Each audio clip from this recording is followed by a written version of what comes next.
Welcome to Inspiring End-of-Life Conversations with Nina Impala. Do you have questions about death? How about events surrounding death? Or perhaps you have questions that need to be answered after death. On this program, we talk frankly and openly about the subject and invite you to share your comments and experiences as well. Now, here is your host, Nina Impala. Hi there, and welcome to the show. I'm so happy to be here today with Father Nathan. I'm going to read a little bit of his bio, and so much is happening around him all the time, so it's wonderful that he is a regular guest on our show. Originally from Groves, Texas, he graduated from Trinity University in San Antonio, entered the Dominican Order in 1979. He received MA and a Master's in Divinity degrees from the Dominican School of Philosophy and Theology at the Graduate Theological Union in Berkeley, California, and served in campus ministries in California and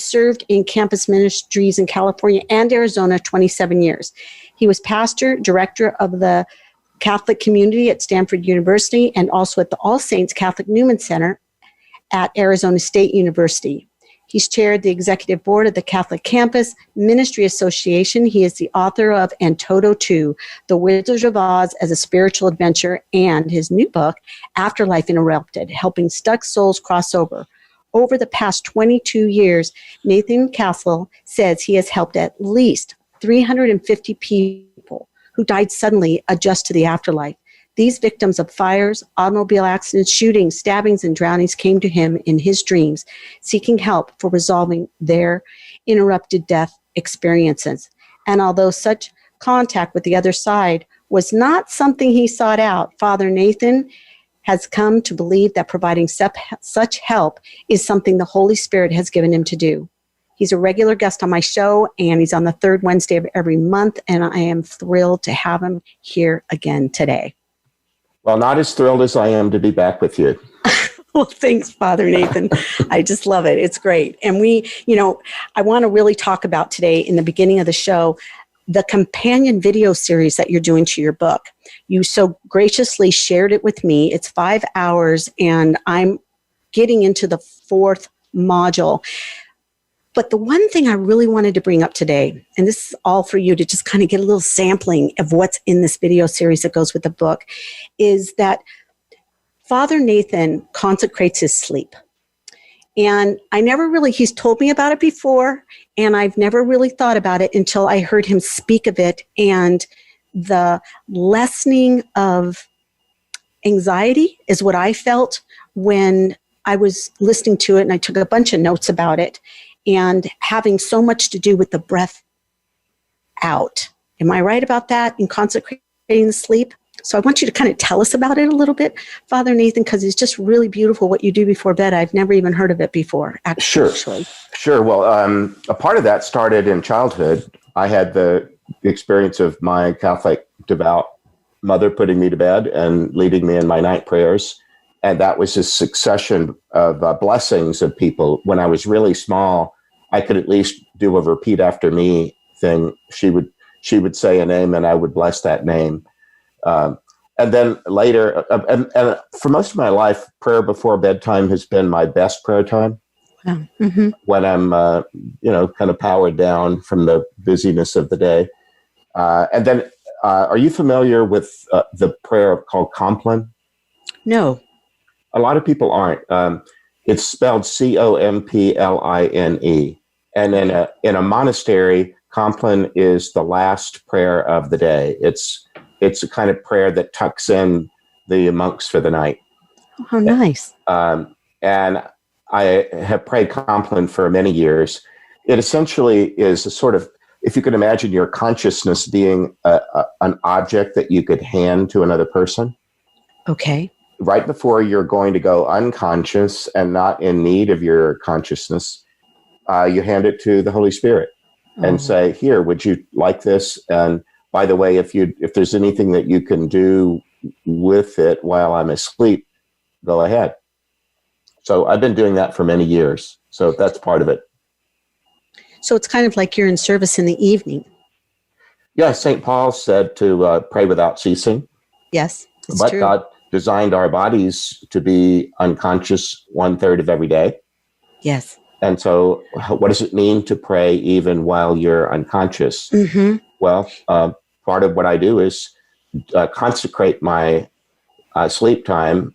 And sometimes I do it with a sense of dedication, the way Yes. that one might dedicate a song on the radio or something. Okay.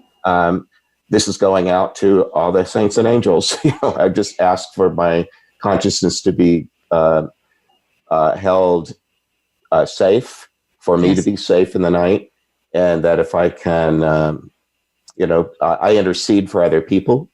I've Mm-hmm. interceded for you. You've had some health issues, and I've I have. interceded for you. Sometimes I'll just set an intention before I go to sleep. Mm-hmm. This night's sleep is for Nina.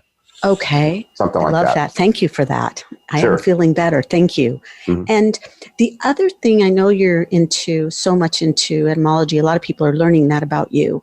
And when we talk about the word spirit, Yes. and you had talked in your video series, you talked a little about what the etymology was for spirit and the out breath. Do I have that right? Yeah. Spirit is related to, it's the root of respiration. Okay. Inspiration means to breathe in. Expire means to breathe out. Okay. Spirit is breath, and it, like in the Jewish and Christian scriptures, when God first speaks on on page 1 of the Bible, Yes. God says, well, when you speak, breath goes out from a mouth, and Yes. God speaks spirit. And says, let there be something, light, and then it becomes, and so on. So the idea of God having breath is all the way back to the first sentence of the Jewish Christian scriptures. And I don't think, we talk about the breath and, relaxing for anxiety. You do it to the count of 4 and, into the count of 4, out to the count of 4, which is something I've done at night. But I've never actually put it together.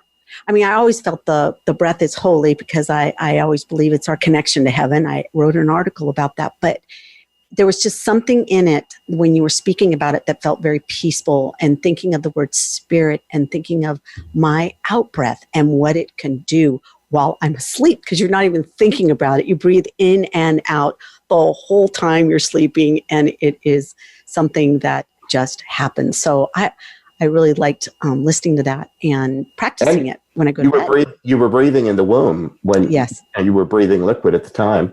But and then of course we learned how to move from breathing liquid to breathing air right away. We knew exactly what to do when the time came.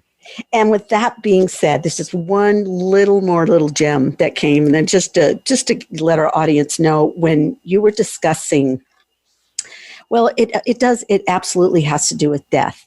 So what you were talking about is that when you're in the womb, you know how to breathe. You're breathing water in the womb and you know how to breathe. And then you're born and you just know what to do. And when our time comes to die, we're going to know what to do. Yes. And I truly believe in that. And I think that, with all the work we're doing and all the things that are out there, that I would wish that for everybody. And if you just kind of take that in, Father Nathan, the way you talk about it, and you think about being in the womb, and then you think about being born, and then you live your life, and how we got here and how we will leave here. If we got here not knowing what to do, but knowing what to do, it'll be the same when we leave. Yes. And then when we got here, it's true, we left our mother's womb, but we weren't isolated. We wouldn't have known the first thing about how to feed ourselves or clothe ourselves. We relied on others who got here before we did. And the work that I do with Struck Souls is the same. Even if they feel like isolating, they really can't, because the universe is a network. It's just, you can't really be an island. You can do something sort of like that, but you're not going to be left all alone. It's just not good for you. Yes, it's not, and it's not going to happen. You're not going to be alone ever. And I got so much just from the beginning of your video series. So today, Father Nathan is going to be offering a special discount for listening to the show. Is that correct, Father Nathan? Sure. Great. And I want everybody to know that that's going to be a really sweet deal to have today. And it's beautiful, and the book is beautiful, and there's so much to learn and so much to glean from all of it. So maybe while we're on that topic, what I would just do, I had a marketing company help me with this, and I chose the low end of what they said it might be worth. Okay. And that was $197 for a 5-hour series. Okay. That cost me $10,000 to produce. Fortunately, a donor paid for it already. How nice. So, that was really sweet. Yes. But if people can't afford that, all I ask them to do is go on my website, nathan-castle.com, and send me an email. Okay. If we need to negotiate something below that, we can do that individually. Beautiful. And, you are a Catholic priest. It isn't like it's your work on donations. So it's beautiful work that you're doing, Father Nathan. And we're going to go in and talk about our two young men here today that I found stories to be quite inspiring with both of them. And both of them did have to deal with drugs and the selling of drugs and taking drugs. And if you'd like to talk a little bit about how we got permission today to have these two young men on the show. Yeah, both of these are pretty recent, within the last 2 months. And the first was in the dream that I received. I was in the back seat of a car behind the driver with 3 other young men that I didn't know very well. And we were driving through kind of an inner city kind of drab place. We came upon a collision on like an over one of those tall ramps that go way up when interstates intersect. Yes. And there was a collision there, but the driver didn't stop to help, and he sped up really dangerously and started driving like a bat out of hell. And the poor guy that he was showing me all of this, he rolled up in a ball, pretty confident that they were going to crash into something, and they did, but he didn't survive it. So it turned out that he has given me permission to tell his story, but not to use his real name. Okay. So he created a name that's not his real name. That he said, "Call me Kenny." Oh, okay. He liked the name Kenny. So it turned out that he was probably about 15. His father was not in the picture. His mother was working 2 jobs to house and feed him, but he hardly ever saw her because she was at work all the time. Yes. And he began to be sort of recruited by this group of young men that were indeed a gang, but they didn't look like gangsters. They were drug dealing? They didn't let him know that right away. They were just friendly with him, and they came by, and what had happened, the wreck that they came upon wasn't accidental. It was a gang fight going on a freeway with guns. And so he got himself into a situation, because I noticed when I was reading it, he didn't actually do drugs, but they were men that were accepting of him, which... he was just a young guy that he thought it was cool that people a few years older than him were paying attention to him. And wanted to be with him. And it was like that, with gang related activity, a lot of times it's all that they feel like they have a family. Yeah, he just liked the fact. Yeah, when he went home, he had to cook for himself and play video games, and it was boring. And these guys that were a few years older showed an interest, and so he began to hang out with them. And he got in a car with them, not even knowing where they were going. Yeah, and it ended up culminating in his death. So what was interesting when he died, that guardian, and the guardian calls himself Abe. Mm-hmm. It felt like it was his guardian angel, because he said, the one whom I tried to guard and protect met with an end I would not have wanted for him. I couldn't protect him from some of the consequences of choices of companionship. And one of the things that I found so interesting about that comment was that, and I'm going to read this other part from Abe, beyond the limits of what's right and proper and true as a guardian, but was limited as our parents in the way that the ones in your care make choices as they move through their own life story. that spoke to me in the way of like how far our angels or guardian angels can go to help us. Yes. There's a limit. There is. Yeah. We're free agents. We've been given the great gift of free will. That I was taught that's of all the attributes that God gave us, that's the one that's most like God or most unique to God. Yes. Yes, I would And agree you with see it when lives get degraded, when people really do lose their freedom, especially through addiction, for one thing. Yes. It just looks like cancer of the soul. Yeah, that's a really interesting way to put it, because he seemed to be got himself into trouble that he was kind of surprised he was in. That's that little bit what it felt like to me.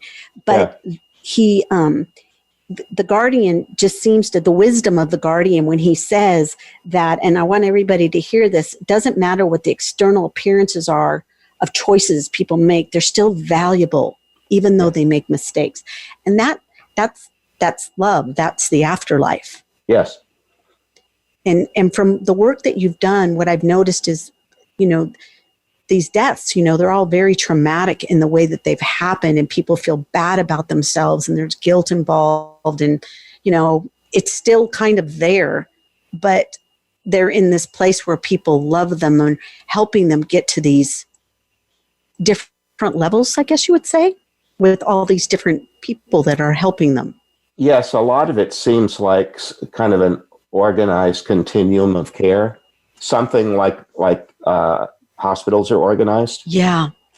There's an ER and a intensive care, and then a step down room, and then maybe a private room, and eventually, I feel like I and my prayer partners are the discharge nurses. Yes. Gosh, we have to go to break already. Let's do that, and then we'll come back and talk about Kenny a little bit more. Okay. Thanks so much. We'll be right back.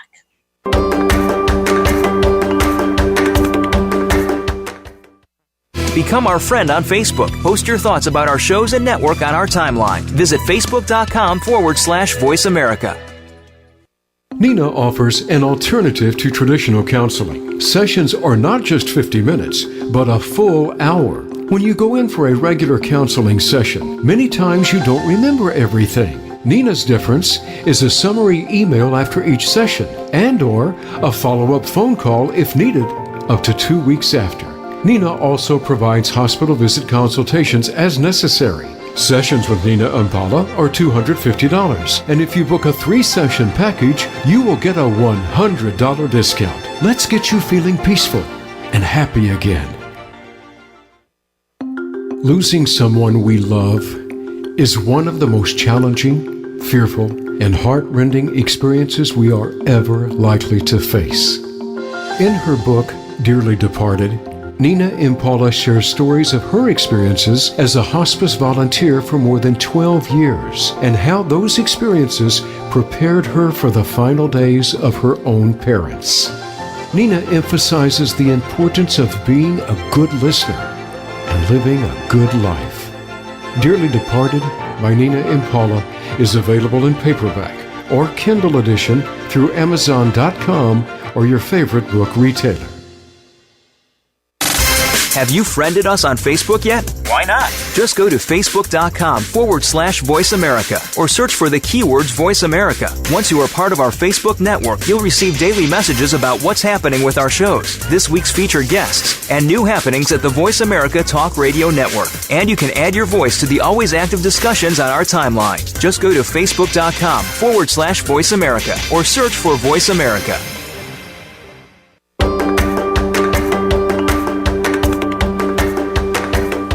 You are listening to Inspiring End-of-Life Conversations. If you have a question for Nina Impala or her guest today, call into our program at 1-888-346-9141. That's 1-888-346-9141. Or send an email to tutoringforthespirit@gmail.com. Now, back to this week's program. Okay, and we're back with Father Nathan, and we are talking about Kenny. One of the things to Father Nathan that I really enjoy when I'm reading these stories is the different ways that they describe the place that they're in. And it's like, in the Catholic faith, we talk about purgatory, and I've come to realize that they have to go to different places to rest when they die tragically. And he says, the angel had said to him, well, right now you just need to catch your breath. You need to heal and clean up a bit. Where can we take you where that happens? So it's the way they describe it, it makes perfect sense that somebody would die so tragically. It's like if you fell or something bad happened to you, and like you were talking about the hospital, you have to go to a certain room just to kind of catch your breath and get a hold of yourself. Mm-hmm. And who knows how long that takes. And you were thinking that these young men died not very long ago. Yes, sometimes there are elements in the dream itself. For example, in the one we might talk about a little later in the show, he made a reference to Uber. Well, how long has that been around? Exactly. Oftentimes there's references to cell phones or the lack of that. Sometimes recently I dealt with a woman from the mid 1850, 1860, and her language she was talking about buggies and a child that was killed in a carriage accident. Well, Wow. That was, that would have been a really long time ago. And there's really they all come to you at all different times. Yeah. And these guys are a little uncommon in that their passings have been so recent. Most of the time they're, maybe a year or two or three. Mm-hmm. These guys, I think, were really recent, which is why they didn't want us using their real names, because their tragic deaths are still kind of raw. Yes. Well, it was interesting who Kenny chose to bring him to that next level. I always think that's fascinating too, because it's not always someone that's like a mom or a dad. They really vary. This gentleman, who they called Pops, I could just picture him, a father to so many boys in a rough neighborhood. Yeah. And when he came through, when you, we had to ask for permission, there was something that you sent me that I just really want everybody to hear too, because I consider it to be really beautiful and non-judgmental about drug addiction or gang members or anything like that. It was so beautiful. So I'm going to read it. Okay, Father Nathan? Uh-huh. He said, I didn't vilify gang members because I saw most of them were little children in young men's body. They had not had the opportunity to grow up with any kind of sense of being loved and stable. These young men were not rotten to the core. They were in a rotten environment that failed them. Yes. Yeah. And go ahead. I think Pops, I don't know if he was a minister. He was an African-American elder. Yeah. I don't know if he had been in the ministry or maybe in a kind of social service role. He was very involved in community organizing and cared deeply about the young people in his neighborhood. He did, and the way that he talked about him, he did kind of feel like a pastor. He felt like someone that was father to many. Yes. And maybe he was a pastor in a church. And Kenny felt very, very comfortable with him. And he just, he learned so many things in that time, just in the time of what I read that you sent me. It was just, there was just so much that happened, so much good that happened to him. And so many realizations. Mm-hmm. Great work. Just great work. Yeah, Kenny is a real quick study. Yes. Yeah, he was really open, and he didn't, it's like he died and then he thought, oh, I guess life does go on. He didn't know that or didn't have any idea that maybe it's because he died so early in his life that he hadn't really thought about it. And he didn't go into shame about, not having had his mother's permission to be out with these guys anyway, or any kind of sense of being a loser or, down on himself. He just kind of stayed in the moment and realized that he was now out of body. He took advice from the people that came for him. He did a lot of things well. And he said he was doing a lot of new things. I remember that was him, right? Yes. He said, these are things I haven't done and I haven't done before. And you had put in one part of, at the end in your summary, that he hadn't observed the big picture. He had just seen the trees, but not the forest. Yeah. And it seems like when he crossed over, she saw the forest. Mm-hmm. Yeah, really beautiful. So I loved that the healing that took place with, with him being in gang activity, because that's a real thing. And the next young man that came in for you was Dominic. Yes. Dominic was very different. Tell us about that dream. Well, that's not his real name either. But in that dream, I woke. I was coming to wakefulness, but in a very groggy state. I was on the ground with moss and leaves, and I got up, and it was either twilight or pre-dawn, and I didn't know where I was. I knew I was near a major city, but I didn't know how I got where I was and what to do next. And about the time I realized that I needed to go somewhere, I looked down and realized I was standing in the ruts of the kind of trail that cars leave in an unpaved, like in a meadow or something. Okay, like a dirt road that went through a meadow. Yeah, okay. But just the parallel ruts that wheels form. Got it. And I thought, well, this has to lead somewhere. And so I started following it one way in the stream, and I came to a house with a couple of girls and a mom. And I thought I'd be really scary looking, but they were kind, and they welcomed me and said that it looked like I needed to sit down and rest a bit. And then I woke up, and it turned out that was really the way that Dominic experienced waking up from his death. Yes.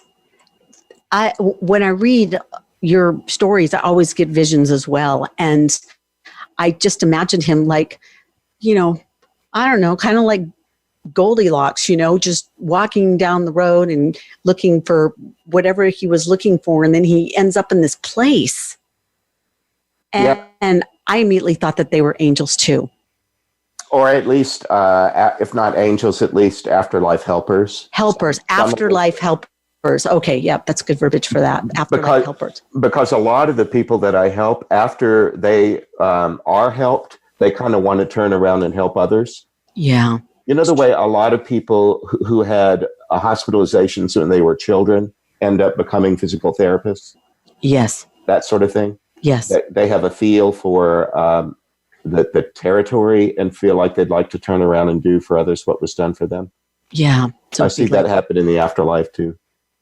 And the other thing that told me that he had died from the drugs that he had taken is the fact that wouldn't happen now. That if a young man went and knocked on somebody's door that was disheveled and maybe looked like he was homeless or something like that. I mean, just the way it was described, I could not see something like that happening now. He was surprised. He knew that he looked a fright, and he was surprised that these people were so trusting and accepting of him. And no judgment, zero. And so do you think that's then he realized that he wasn't on earth anymore? I don't know if he knew it right away, but I think he began to get the picture that it took him a while to realize that he had died. And that was always a possibility because his drug habit was pretty advanced. And finally, this particular experience did take his life. He said that he was in his mother's backyard, and he just laid down, and what the effect that the drug had on him was to make him really tired. And he just laid down, and he stopped breathing and his heart stopped. Yes. And they talk about that in the story that he says, I'm looking for this right here, that the amount that you took made you sleepy and you fell asleep on the ground and your heart got slower and slower until it stopped, until it didn't beat anymore. And he wasn't even conscious. So there was this physical feeling that, it just stopped. So I almost want to say like he died in his sleep, but you can't really say that because he was so drug induced that he didn't really even know where he was. Yeah. And I think dying in his mom's backyard was hard for him. to realize that later. But then the guardians, the helpers, the angels all say, it's like there's certain parts that you just deal with, and then other parts that are going to be helped. He's going to be helped with someone else. And it seems like that part of it was like, we'll be getting to that more later. Mm-hmm. The part of the self-forgiveness about being in his mom's yard. Yes. That's right. Yeah. Yeah, because he was so disoriented. So Dominic, he was the one that made me think so much of how he needed to rest. And when we use the word rest in peace, until I read this, when you see the sign RIP, rest in peace, or I hear in church, rest in peace, I always thought, well, they're in the afterlife. They're already resting. So why would you have to say rest in peace? Once they're there, they're loved, they're happy. But after reading this, I see it a lot differently. Maybe people that die from suicide or people that die tragically, they are not at peace, and they have to rest for a while before they can go on to the next level or whatever that might be. A lot of it, I've done so many of these, sometimes people will have kind of an overarching or primary idea in their imagination, and everything else follows from that, Okay, so when it's here, you have, he says, well, the place that you're in is really, and then he goes ... You had so little energy when you were first waking up that this is a very low level. But there are more energetic things just around the bend or just a little bit above this level. Think of it as like layers or something like radio waves where the numbers get higher on the band as you go from left to right. Mm-hmm. That was a very good description and made perfect sense. So when they leave and they go to whatever that next place is, then the other healing begins. Yes, and that it's gradual, and that one thing leads to another. And the work that my prayer partners and I do represents a fairly big transition, but it's still a part of a continuum. Go a little deeper with that one. All right, think of a book. You might have a really absorbing novel, for example, and you get to the end of a chapter, and that part of the story really does conclude, but then you turn the page and there's the next chapter. Okay. Or like, I've been in academia for much of my life. Graduation. It's a great big deal to get a college degree, but they call it commencement. I see. Because it's not about just finishing, it's about starting. And so you're in your work, you're the man that is chosen for specific people, it feels like. Because when they're, in this one, it was really interesting because when he was talking to his guardian or his helper, they said, I think it was, sure, go ahead and pick one for me. And well, there's this man that's a priest. I just found that a little amusing because it's like, yeah, there's a man and he is a priest. And so you're the guy, and so everybody, it's almost like you're a heaven helper on earth. They're an afterlife helper on earth, Father Nathan. That's kind of the only way I can put it all together because they're a continuum. The kingdom of God is in our midst. We're already eternal. Okay. Yes. We don't start being eternal when we die. We started being eternal when we came into being in the first place. Yes. Beautiful. Do you remember we talked about Wilhelmina last week or last month? Oh, yeah. Do you remember her, the lady whose husband died while she was doing the mending? Yes. Yes. When she finally got ready to do this process, they gave her something that she said reminded her of the Sears catalog. Oh, remember? Right. Yes. She said, I paged through it. They told me there's lots of different ways that I could make this next step. And then I turned the page and I saw one of them was this Catholic priest. And I thought, well, that's what I want because I'm a Catholic. Okay. So I was like a picture in a catalog for her. Oh, God. Okay. So whatever works. Yeah, whatever works. It's perfect. Well, Dominic, gosh, we're getting close to break again, but I really want to talk about the milkman. And the milkman is the man that gets him to go to the next level. So why don't we go to break? We're going to, and then when we'll come back, we'll talk about that. That'll be awesome. Okay. Right. Thanks. We'll be right back.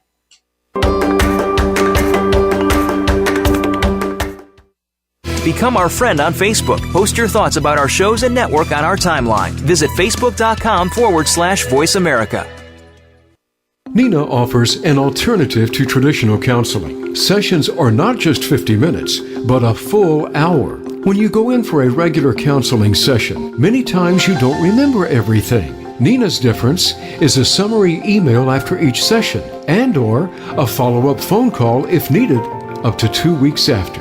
Nina also provides hospital visit consultations as necessary. Sessions with Nina Impala are $250, and if you book a 3-session package, you will get a $100 discount. Let's get you feeling peaceful and happy again. Losing someone we love is one of the most challenging, fearful, and heart-rending experiences we are ever likely to face. In her book, Dearly Departed, Nina Impala shares stories of her experiences as a hospice volunteer for more than 12 years and how those experiences prepared her for the final days of her own parents. Nina emphasizes the importance of being a good listener and living a good life. Dearly Departed by Nina Impala is available in paperback or Kindle edition through Amazon.com or your favorite book retailer.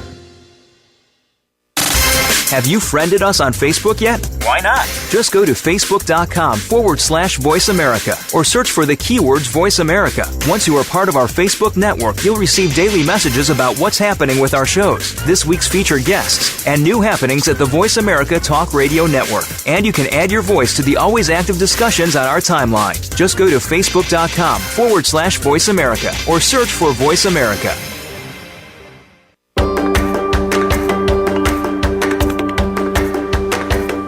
You are listening to Inspiring End-of-Life Conversations. If you have a question for Nina Impala or her guest today, call into our program at 1-888-346-9141. That's 1-888-346-9141. Or send an email to tutoringforthespirit@gmail.com.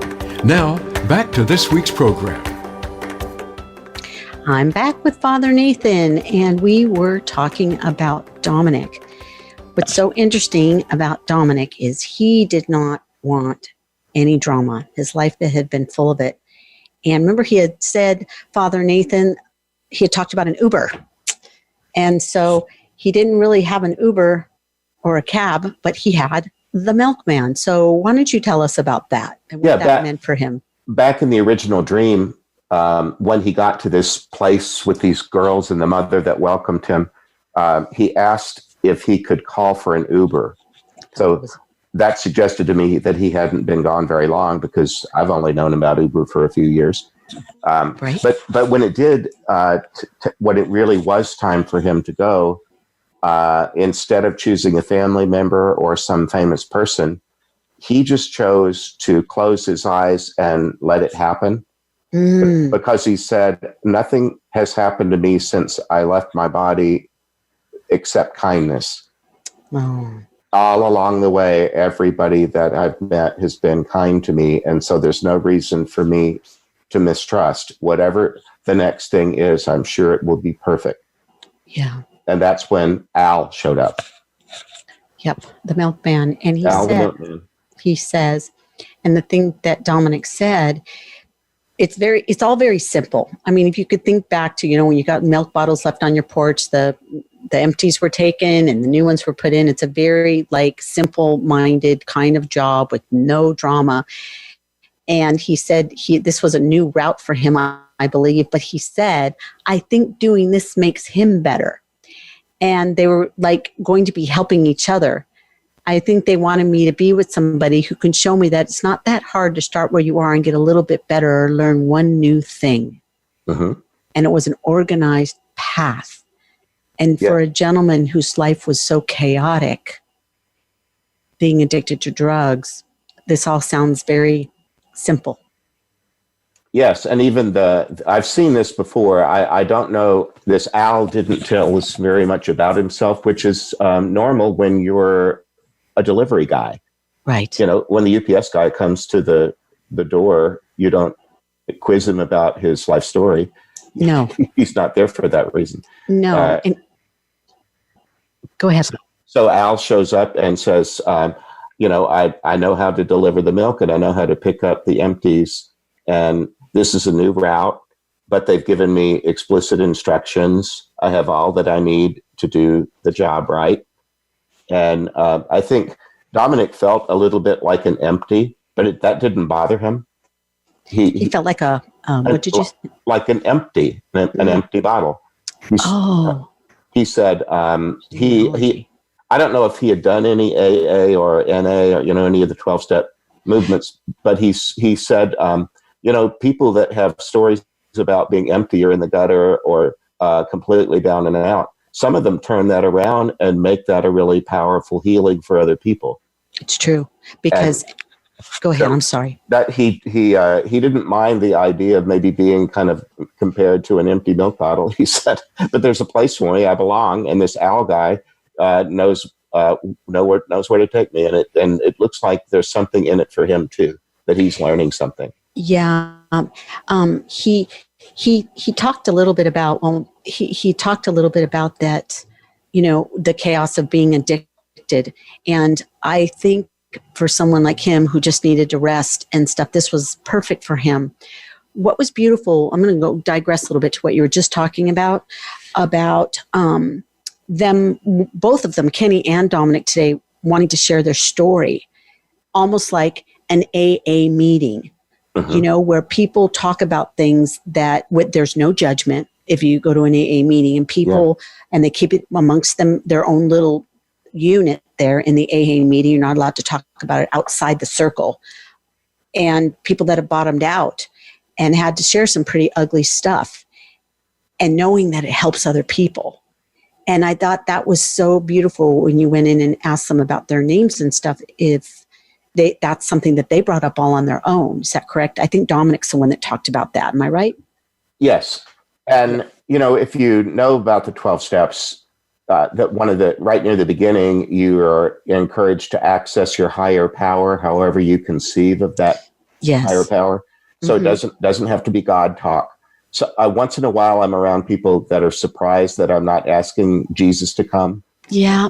And it's not up to me to tell these people how this needs to go. Yes. God is everywhere in all things and in all persons, and so it doesn't have to be in. If religious categories work well, great, but I don't need to be the orchestrator of that. So if somebody like Al the milkman shows up and is the person that's best suited for the job, well, so be it.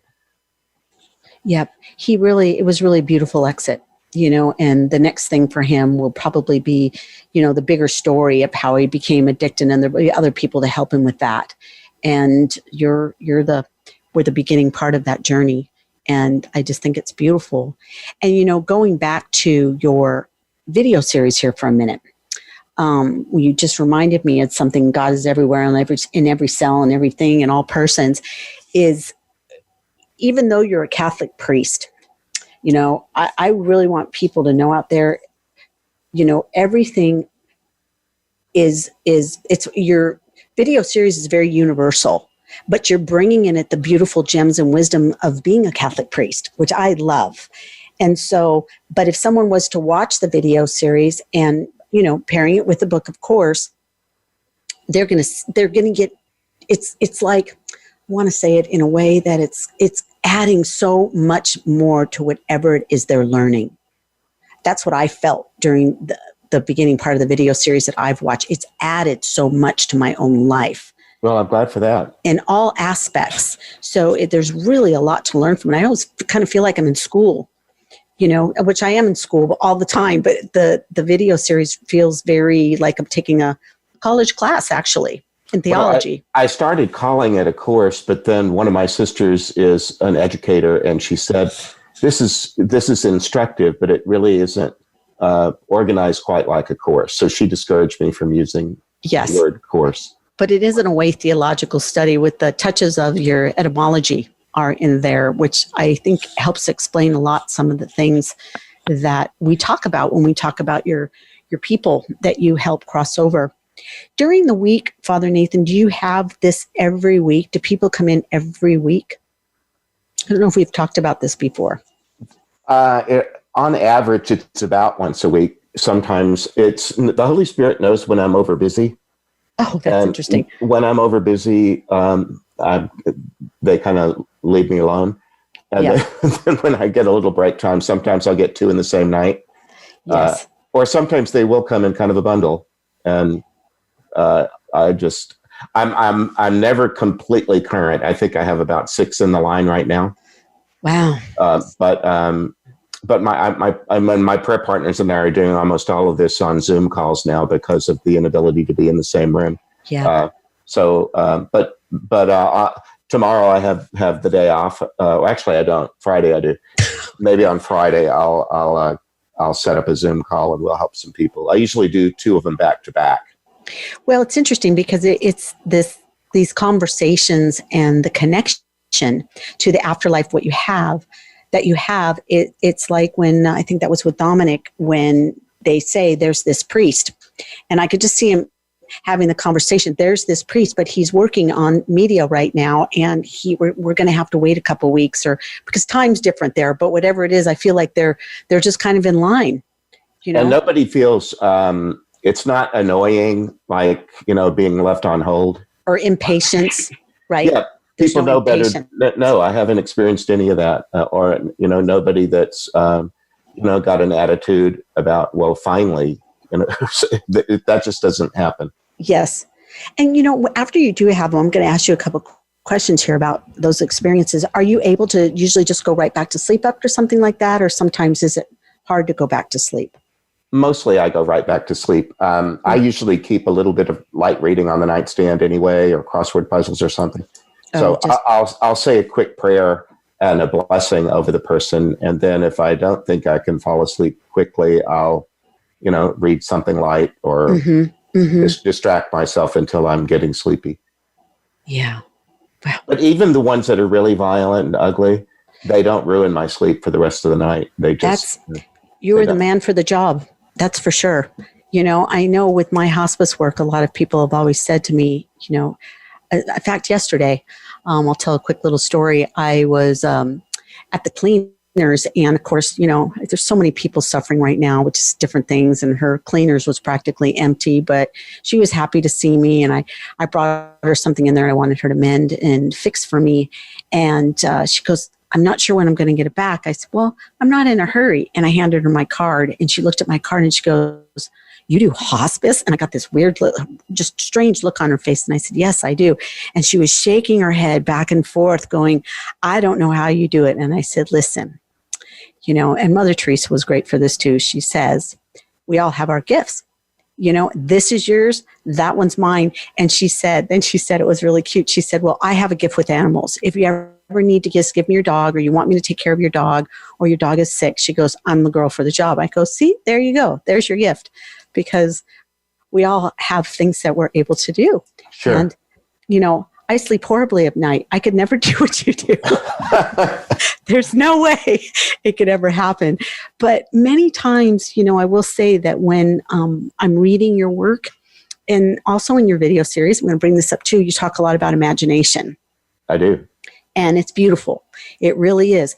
Because for me, when I read things like what you're giving to me, and we talk a lot before the shows, everyone, and we talk about all these different people, I get a beautiful picture. When Dominic, when I read Dominic's dream that came to you, I just pictured him. It was clear as day. And then I even pictured the little house. The house was off to my right, and there were 2 little girls at a screen door. And I was getting something that was more like Little House on the Prairie kind of house, with the big front porch and the big screen door, and just a beautiful day, and these people smiling with these 2 beautiful little girls coming to the front door. That's what I saw. So I really like reading them because my imagination really gets kicked in, and the imagination is so important. Yes, it is. I think a lot of people, it's like you were talking in, and I imagined exactly what you had in the video series when, it's another little teaser, is imagining something that's real. That's easy. And the first thing you said was an apple. And then imagining something that wasn't real, and you said a unicorn, and mine was a beautiful white horse with wings. Oh, yeah. Yeah. But it was pretty much the same as what you said that a lot of people do. You know? I do that exercise in groups where I get them to do that, to imagine a real thing and then imagine an unreal thing, and then help them understand that the word imaginary in English is imprecise to mean unreal. Yeah. Imaginary things can be real or unreal. So with the fact that something happens in imagination doesn't tell you whether it's real or not real. You have to discern that later. For example, when people feel like they might have been contacted by their dead mother. Yes. All right. Well, the experience is real. You really did experience that feeling or that instinct or something. Yes. The question is, how do I know whether it was really her or not? That's a matter for discernment. And then I have a chapter on that I teach. Oh, I can't wait for that. Because a lot of times when I'm working with people and they say something to me like, I will always say to them, have you felt them? And they'll kind of cock their head and they're, well, I'm not sure, but I always feel in my mind, if you felt something, it's real. It's the mind that tries to pick it apart and analyze it and make it not real. But I think touching on the imagination is something that's so vital. It's something that's getting left behind. Well, Aristotle and Aquinas both taught that nothing can come to be actually until it's first existed in imagination. Yes. And we talked about that last week, didn't we? You had to imagine being the host of a radio show. Exactly. Before you could actually do it. Yes. And when they talk about, like, I know there's a lot of people out there that talk about the law of attraction and stuff like that, but I always feel that, anything, like I'm looking at my microphone right now and it took somebody's thought in their head to create this kind of Yeti microphone, correct? Or, Disneyland, let's just take really Imagineering, as they talk about in Disneyland, and how big and how beautiful it is. It came from somebody's thought. Yes. Somebody imagined it. And I think that's something that we just kind of tend to forget. So it's very important.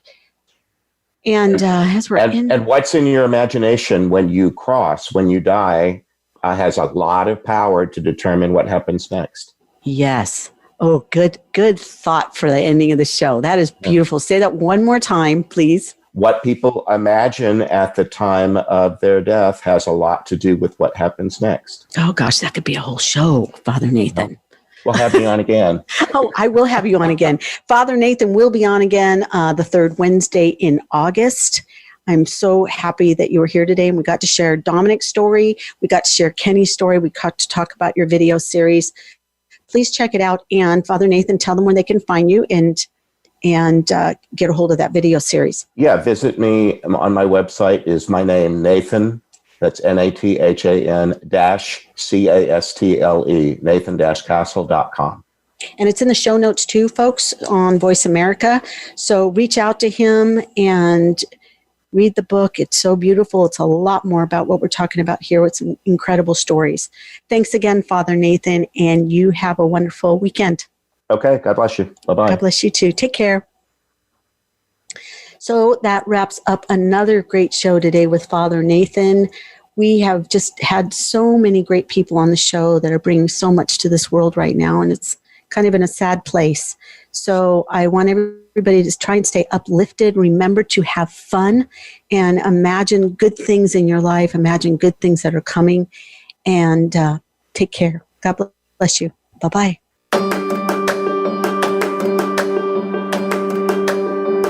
We hope you have found hope in this week's edition of Inspiring End-of-Life Conversations. Please join your host, Nina Impala, for another program next Wednesday at 6 p.m. Eastern Time and 3 p.m. Pacific Time on the Voice America Empowerment Channel. We'll talk again soon.